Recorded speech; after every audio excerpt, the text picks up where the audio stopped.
अच्छा जी, सीडलैस लेमन है जी।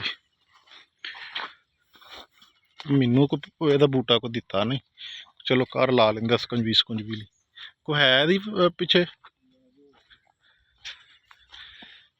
यह देखो जी माशाल्लाह, ये किन्ने फासले ते लगा राशिद? ये जी 16 बाई 16, ये तकरीबन इसकी 200 पौधा पर एकड़ यह लैमन का पौधा लाया, ठीक है।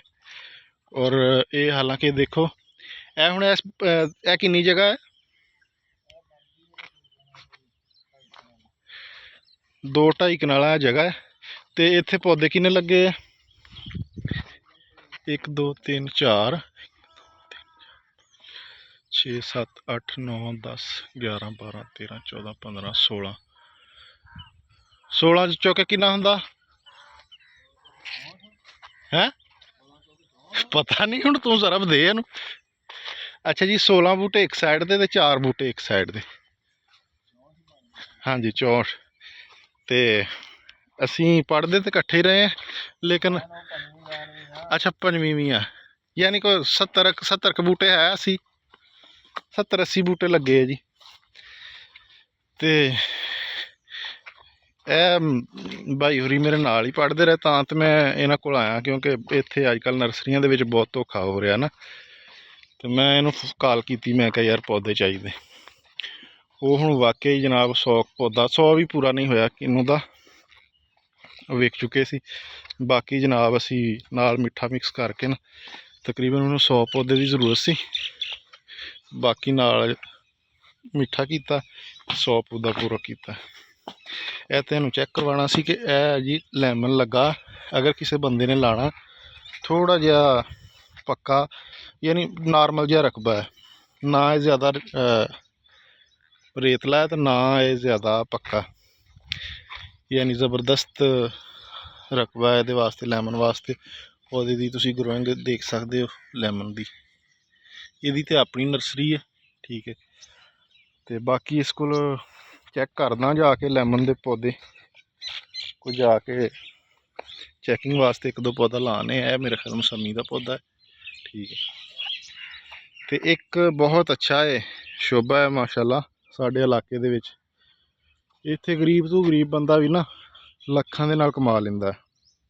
उसदी वजह यह कि जिहदा 2-3 एकड़ रकबा है ना, अगर वो ओहदी केयर करदा है ना सही तरीके नाल, और ਉਹਦੇ ਵਿੱਚ कोई वैरायटी अच्छी ला लेंदा तो ਉਹਦੀ अर्निंग माशाल्लाह चंगी हो जाती। हुण देखो ना तकरीबन 2 कनाल जगह 70 बूटे ये लगे ने लैमन दे, सीडलैस लैमन दे, और ये तकरीबन अगले साल फल चुकणगे, अगले साल इन्होंने फल चुकना शुरू कर देना।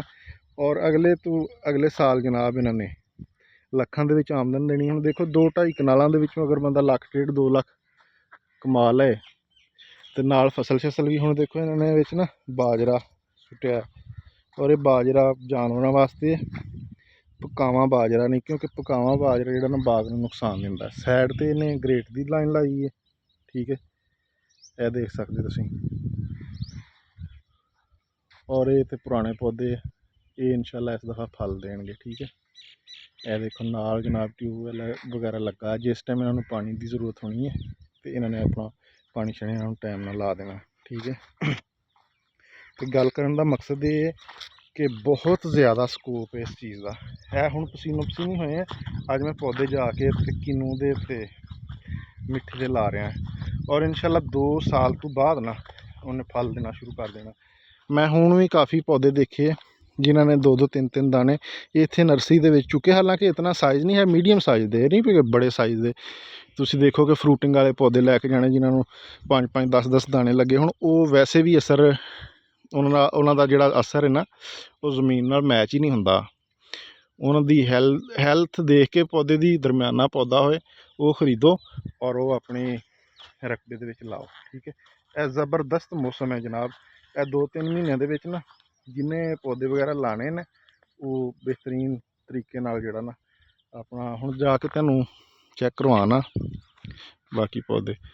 बाकी वीडियो नूं लाजमी अगे शेयर करया करो, लाइक करया करो, चैनल नूं सबसक्राइब करया करो, दोस्तों नूं मशवरा दिया करो। इंशाल्लाह इनफॉर्मेटिव वीडियो होंदियां मेरियां, ठीक है। ਠੀਕ ਹੈ ਜੀ, ਇਜਾਜ਼ਤ ਦਿਓ, ਅੱਲਾ ਹਾਫਿਜ਼।